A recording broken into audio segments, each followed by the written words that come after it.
La valeur par défaut, donc valeur par défaut est une propriété quand même très intéressante aussi.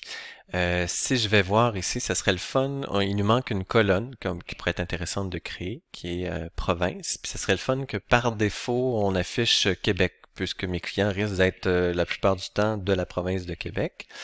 Et facture, ce qui pourrait être intéressant, c'est chaque fois que je saisis une nouvelle facture, on a la date du jour, comme c'est le cas ici en ce moment, voyez-vous.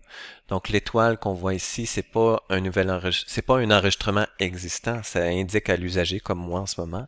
Ben voici, si tu veux rajouter une nouvelle facture ou un nouvel enregistrement, ben clique sur l'étoile.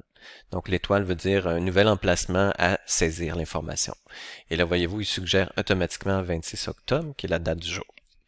Donc, deux choses. Donc, déjà client, je vais retourner en mode création, puis ville, région. Ici, ville, je vais faire bouton droit, insérer des lignes, puis je vais taper province en minuscule. Texte court, on peut dire que province, on pourrait y réserver, je sais pas, moins 40 ou 50 caractères. Puis, valeur par défaut, je vais écrire Québec, Enter, aussi simple que ça. Donc, Québec, province, je pourrais même mettre légende puisqu'on vient de l'apprendre, pour mettre province avec un P majuscule. Donc, si je sauvegarde ça, puis je m'en vais voir en feuille de données, est-ce que je vois province? Oui, en plus, il y a un P majuscule. C'est vide parce que les enregistrements ont déjà été créés. Par contre, si ici, voyez-vous, si je clique sur la petite étoile jaune, ça m'envoie directement complètement en bas. Puis on voit qu'il va suggérer Québec par défaut. Fait que si je change rien, que je clique ailleurs, ben il va sauvegarder Québec. Je vais faire la même chose, puis là ici, là, si vous dites, ben oui, ça aurait été le fun de l'avoir partout, on pourrait le taper, le copier-coller rapidement. Donc copier, CTRL-V, CTRL-V, CTRL-V.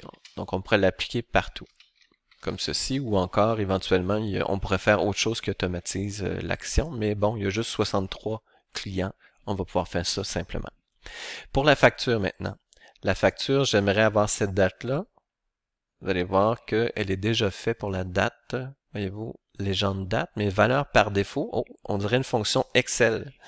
Donc, je vais l'effacer pour mieux la recommencer. Et valeur par défaut, voyez-vous, il y a un petit bouton pour générer ici. Quand je clique là-dessus, j'ai accès à des fonctions intégrées de type date. Et il y a ici date qui renvoie un variant de type date contenant la date du système actuel. Donc, je vais double-cliquer pour le mettre en haut et faire OK. Donc, voyez-vous, il écrit la fonction égale date parenthèse. Donc, je vais sauvegarder juste pour tester que j'ai bien fait ça. Si je crée une nouvelle facture, voyez-vous, 26 octobre.